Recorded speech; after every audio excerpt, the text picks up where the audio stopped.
நேயர்கள் எல்லாருக்கும் வணக்கம். 2025 சனி பெயர்ச்சி தலைப்பே பார்த்தீங்கன்னா பெரிய கண்டம் அப்படிங்கிறது நீங்கிருச்சு அப்படின்னு தான் கொடுத்துருக்கேன். அதாவது தலைக்கு வந்தது தலைப்பாயோட போச்சு அப்படிங்கிற மாதிரி. அதாவது சனி பகவான் நீதிக்காரகன். சனின்னாலே எல்லாருக்கும் பயம்.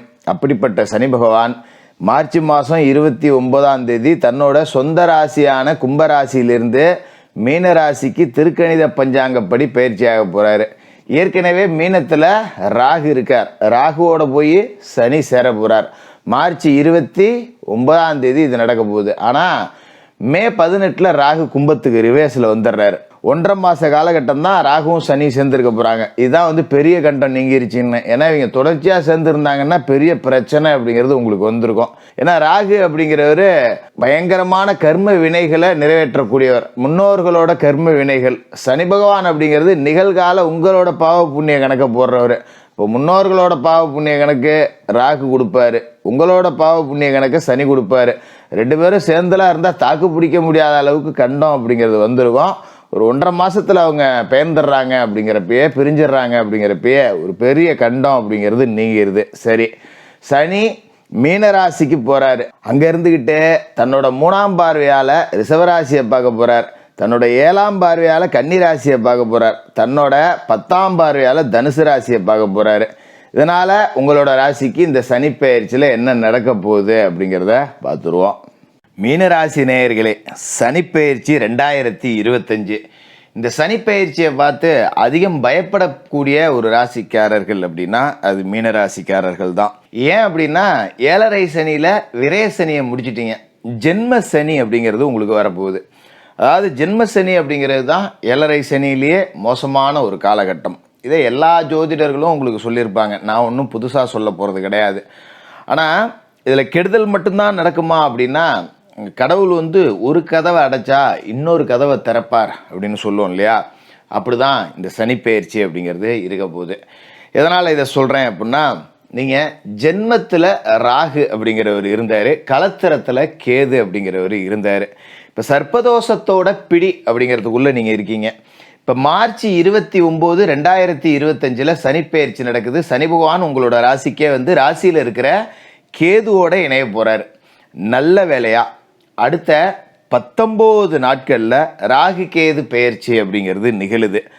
ராகு உங்களோட ராசியிலேருந்து கும்பராசிக்கு போகிறார். ராகுங்கிறவர் சாதாரண பாம்பு கிடையாது, விஷப்பாம்பு, கருநாகம் அப்படிங்கிறவர் தான் ராகு.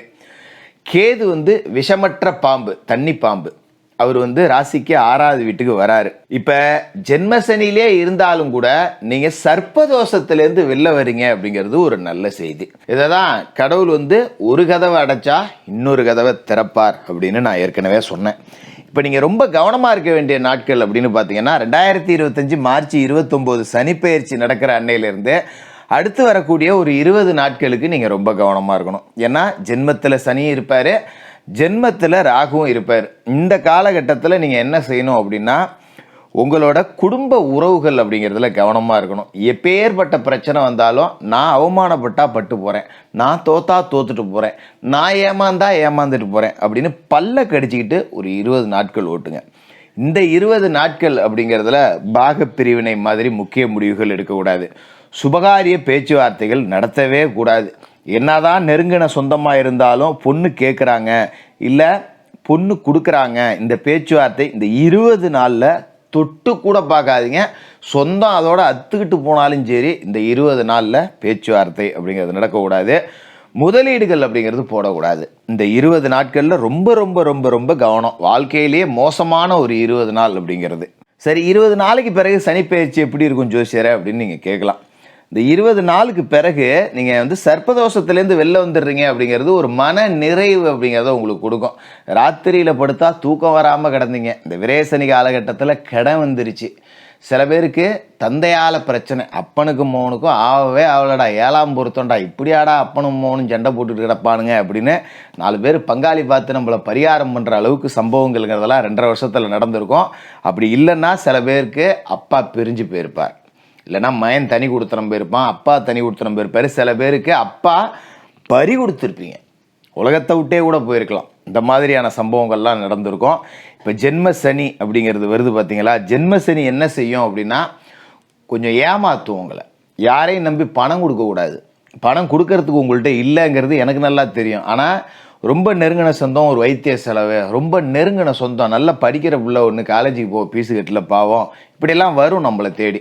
யாருக்கிட்டையாவது வாங்கி கொடுத்துருவோம், பாவமாச்சே அப்படின்னு நினைப்போம். இந்த மாதிரி ஜாமீன் போடுற வேலை அப்படிங்கிறத முதல்ல தூக்கி தூர கிடாசுங்க. ஜாமீன் போட்டிங்கன்னா பிரச்சனை. குறிப்பாக பார்த்தீங்கன்னா நெருங்கிய உறவுகள், நட்புகள் இவங்க கேட்கும்போது இல்லைன்னு நேருக்கு நேர் சொல்லிடுங்க. ஏன்னா உங்ககிட்ட இல்லை அப்படிங்கிறது உலகத்துக்கே தெரியும். ஆனால் கூட உள்ளவன் நம்ப மாட்டான், வச்சுக்கிட்டே இல்லைங்கிறான். நம்ம பார்த்தா இனிமேல் வெள்ளை சட்டை போட்டிருக்கிறதால உள்ளே நிறையா காசு இருக்குன்னு தெரியும். நான் ஊருக்கு வெளிமைப்புக்கு வெள்ளையும் சொல்லையுமா அலையிறேன், உள்ளே 5 காசு கூடலடா, நான் அன்றாட சாப்பாட்டுக்கே கஷ்டப்படுறேங்கிறது எனக்கு மட்டும்தான் தெரியும் அப்படிங்கிற மாதிரி தான் இருக்கும். இப்போ யார்கிட்டயோ ஒருத்தன்ட்ட கேட்க போய் அவன் தல்லைன்னு சொல்லி திரும்ப நம்ம இங்கே சொல்லி பொல்லாப்பா போய், இல்லை கொடுத்து வாங்கிவிட்டு திரும்ப வாங்க முடியாமல் பொல்லாப்பா போய், இது எதுக்கு நமக்கு? அதனால் குடுக்கல் வாங்கல் அப்படிங்கிறது இந்த ஜென்மசனி காலகட்டத்தில் வச்சுக்காதீங்க.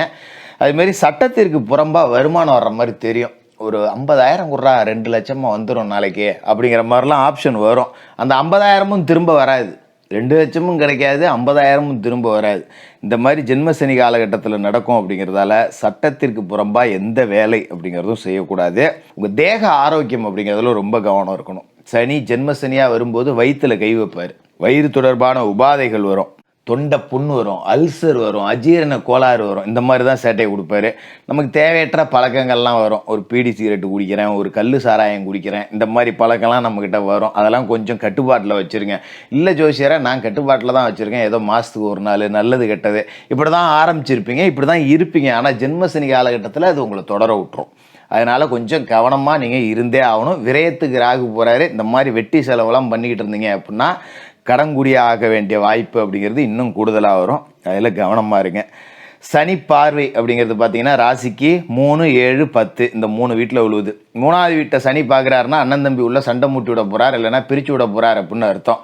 அண்ணன் தம்பி உள்ள குறுக்கல் வாங்கல் வச்சுக்காதீங்க. கொடுத்துருந்தீங்கன்னா வாங்கிருங்க, வாங்கியிருந்தீங்கன்னா அதுக்கு முன்னாடியே தூக்கி கொடுத்துருங்க. எப்பா என்கிட்ட இதான் இருக்குது, இதுக்கு மேலே என்கிட்ட எதுவும் எதிர்பார்க்காத இவ்வளோ தான் தர முடியும் அப்படின்னு பேசி கொடுத்துருங்க. அதுமாதிரி ஒரு கடன் அடைக்க இன்னொரு கடன் வாங்காதீங்க. கௌரவ குறைச்சலாக இருக்குது, நான் தூக்கி அவன் மூஞ்சில் கடாசுறேன், அந்த மாதிரிலாம் நமக்கு வரும். கூப்பிட்டு நேராக பேசிடுங்க. 10 ரூபாய்க்காக இன்னொருத்தன்ட்ட 15 ரூபா வட்டிக்கு வாங்கி இதை அடைச்சிக்கிட்டு இருந்தீங்கன்னா 10, 15, 40, 50, 100 போயிட்டுருக்கோம். அதனால் நேருக்கு நேர் வாதம் பண்ணி சண்டை சச்சரவை போட்டுக்காமல் இங்கே வா, என்கிட்ட இவ்வளோதான் இருக்குது, சூழல் இதுதான், வாங்கின அசலை கொடுத்துட்டேன், வட்டிலாம் கேட்காத, அப்படி எடுத்து பேசிக்கிட்டு போகிறது அப்படிங்கிறது தான் நல்லது. இதே காலகட்டத்தில் பூர்வீக சொத்து பிரிக்கக்கூடாது. அண்ணன் தம்பிகளுக்குள்ளே சண்டை வரும், இல்லைன்னா நீங்கள் ஏமாற்ற போடலாம், இல்லைன்னா கோர்ட்டு கேஸுன்னு போய் சொத்து கடைசி வரைக்கும் கோர்ட்லேயே தான் கிடக்கும். வக்கீல் ஃபீஸு சொத்தை விட கூடுதலாக போயிட்டுருக்கோம். 7ஆம் வீடு அப்படிங்கிறதுல குரு பார்வை அப்படிங்கிறது விழுவுது. ஏற்கனவே கலத்திரத்தில் ராகி இருந்து கணவன் மனைவியை பிரித்து விட்ற வேலையெல்லாம் பார்த்துருப்பாங்க. இப்போ தான் ஏதோ கொஞ்சம் நல்லபடியாக பேசிக்கிட்டு இருக்கு, பொசுக்குன்னா கோச்சிட்டு ஆகி விட்டு ஓடி போகிறா அப்படிங்கிற நிலைமை அப்படிங்கிறது லேசாக மாறும். ஆனால் சண்டை சச்சரவுக்கு பஞ்சம்லாம் இருக்காது. எலியும் பூனையுமா கிடந்து அடிச்சுட்டு கிடக்க வேண்டியதான். அப்போ கொஞ்சம் நம்ம விட்டு கொடுத்தான் போகணும். அப்போ என்ன செய்யலாம்னா வெளியூருக்கு வெளிநாட்டுக்கு எங்கேயாவது வேலை கிடச்சி ஓடி போகலாம் அப்படின்னா கண்ணை மூடிட்டு ஓடி போங்க, கிரகம் கழிஞ்சு போச்சு அப்படின்னு நினச்சிங்க. வாய்ப்பு கிடைச்சிதுன்னா குடும்பத்தை விட்டு பிரிஞ்சிருக்க வேண்டிய சூழல் இருந்ததுன்னா பிரிஞ்சு இருங்க, வெளியில் போய் வேலை செய்யுங்க. அதுமாரி அண்ணன் தம்பி ஒரே வீட்டில் குடியிருக்காதீங்க, கொஞ்சம் தனிச்சிருங்க. உங்கள் ஒத்துமையை நான் குலைக்கிறதுக்காக இதை சொல்லலை, ஒத்துமை நிரந்தரமாக குலைஞ்சிடக்கூடாது அப்படிங்கிறதுக்காக சொல்கிறேன். அதை புரிஞ்சு நடந்துக்கணும். கிட்டக்க நின்றுக்கிட்டு எளியும் புலையுமா சண்டை போட்டுட்டு இருக்கிறத எட்டக்க இருந்துக்கிட்டு நீ நல்லா இருக்கியா, நான் நல்லா இருக்கேன், ஏதோ நல்லது கெட்டதில் பார்த்தோமா, பேசிக்கிட்டோமா, சிரிச்சுக்கிட்டோமா, இந்த மாதிரி அப்படிங்கிறத ஓட்டிங்க. தொழில் ஸ்தானத்தில் சனிப்பாறை உள்ளது. முதலீடு போடாதீங்கன்னு நான் ஏற்கனவே சொன்னேன் பார்த்தீங்களா, அதான் இது. அதுமாரி எந்த சூழல்லையும் இருக்கிற வேலையை விட்டுறக்கூடாது. இருக்கிற வேலையில் கஷ்டம் வரும், மேலே இருக்கிறவன் நம்மளை மதிக்க மாட்டான், கூட வேலை செய்கிறவன் நம்மளை போட்டு கொடுப்பான், 10 ரூபா சம்பளம் நமக்கு கூடுதலாக கொடுக்கவே மாட்டானுங்க, அல்ல அர்ஜென்ட்டுக்கு ஒரு 10,000 20,000 அட்வான்ஸு கேட்டால் தரமாட்டாங்க, அர்ஜென்ட்டுக்கு லீவு கேட்டால் தரமாட்டாங்க, ஓபி அடிச்சுட்டு காக்கா பிடிக்கிறவங்களாம் நல்ல பேர் எடுத்துகிட்டு போயிடுவான், நம்ம உழைச்சி ஓடாதேஞ்சு கெட்ட பேர் தான் வாங்கி வைப்போம். இருந்தாலும் அந்த வேலைங்கிறது முக்கியம். இந்த காலகட்டத்தில் வேலையை விட்டுட்டிங்கன்னா திரும்ப வேலை கிடைக்காது, அதை ரொம்ப கவனமாக பார்த்துங்க. ராசிக்கு 10ஆம் வீட்டில் சனி இருக்கார் அப்படிங்கும்போது வேலை கிடைக்கிறது கஷ்டம். இருக்கிற வேலையை விட்டுறாமல் இழுத்து பிடிச்சி ஓட்டிக்கணும். அதே மாதிரி தொழில் தொடங்குறேன், முதலீடு போடுறேன் அப்படின்னு போடாதீங்க. குறிப்பாக கடன் வாங்கி முதலீடு அப்படிங்கிறத போடாதீங்க. இதெல்லாம் கொஞ்சம் கடைப்பிடிச்சிங்க அப்படின்னா ஜென்மசனியை நீங்கள் தாண்டி வந்துடலாம். பரிகாரம் அப்படிங்கிறது சிலதை பண்ணோம்னா இந்த இப்போ நான் மேல் சொன்ன கெடுதல் எதுவுமே இல்லாமல் நீங்கள் தப்பிச்சிக்கலாம். என்ன ஜோசியரை பரிகாரம் செய்கிறது அப்படின்னு நீங்கள் கேட்கலாம். உங்களை ஒன்றும் 1000ல் லட்சத்திலலாம் பரிகாரம் செய்ய சொல்லி சனி கேட்க மாட்டார். ஏன்னா லாபத்துக்கும் அவர் தான் அதிபதி, விரயத்துக்கும் அவர் தான் அதிபதி. நீங்கள் செலவுக்கு உண்டான வருமானம் கொடுப்பாரு, வருமானத்துக்கு உண்டான செலவையும் கொடுத்துருவார். 10 ரூபா சம்பாரிச்சிட்டு வந்தால் பீரோவில் வச்சு போட்டவே முடியாது. அந்த 10 ரூபாய் செலவு காத்துக்கிட்டு இருக்கோம். ஏதோ இருக்கிற நேரத்தில் வருதே அப்படின்னு நினச்சி மனசை சந்தோஷப்படுத்திக்க வேண்டியதுதான். இப்போ என்ன பரிகாரம் அப்படின்னா, உங்களால் எப்பெல்லாம் முடியுதோ அப்போல்லாம் கருப்பு உடை அணிங்க. இதுதான் பரிகாரம். கடவுள் இல்லைன்னு சொல்கிறவங்க தானே கருப்பு உடை அணிவாங்க. அப்படியெல்லாம் கிடையாது. சனி பகவானுக்கு உரிய நிறம் கருப்பு. எப்பெல்லாம் கருப்பு உடை அணிய முடியுமோ அணிங்க. முடியாதவங்க சனிக்கிழமையில மட்டுமாவது கருப்பு உடை அணிங்க. கருப்பு உடை அணிய முடியாது, நான் யூனிஃபார்ம் போட்டு வேலைக்கு போகணும், என்ன செய்யறது அப்படிங்கிறவங்க ஒரு கருப்பு நிற கர்ச்சிப்பாவது பையில் வச்சுக்கிங்க. அது மாதிரி மாசத்துல ஒரு சனிக்கிழமையாவது நல்லெண்ணெய் தேய்ச்சி நீராடணும். விடிய கால நேரத்தில் நல்லெண்ணெய் தேய்ச்சி நீராடிட்டு நேராக கிளம்பி விநாயகர் கோயிலுக்கு போயிடுங்க. சனிக்கிழமையில் மாசத்துல ஒரு சனிக்கிழமை கண்டிப்பாக செய்யணும். விநாயகர் கோயிலுக்கு போய் விநாயகர் பெருமானை வணங்குங்க. நேராக ஆஞ்சநேயர் கோயிலுக்கு போய் அனுமனை வணங்குங்க. மாலை நேரத்தில் சனி பகவானுக்கு எள்ளெண்ணெய் தீபம், சுத்தமான நல்லெண்ணெயால் குறை விளக்கு ஏற்றணும். முழுசாக போடக்கூடாது. எண்ணெய் ஒரு விளக்கு இருக்குன்னா விளக்கில் பாதி தான் எண்ணெய் ஊற்றணும். உங்களுக்கு எவ்வளோ குறை இருக்குது அப்படிங்கிறத அந்த எண்ணெயில் இருக்கிற குறையின் மூலியமாக நீங்கள் காட்டணும்.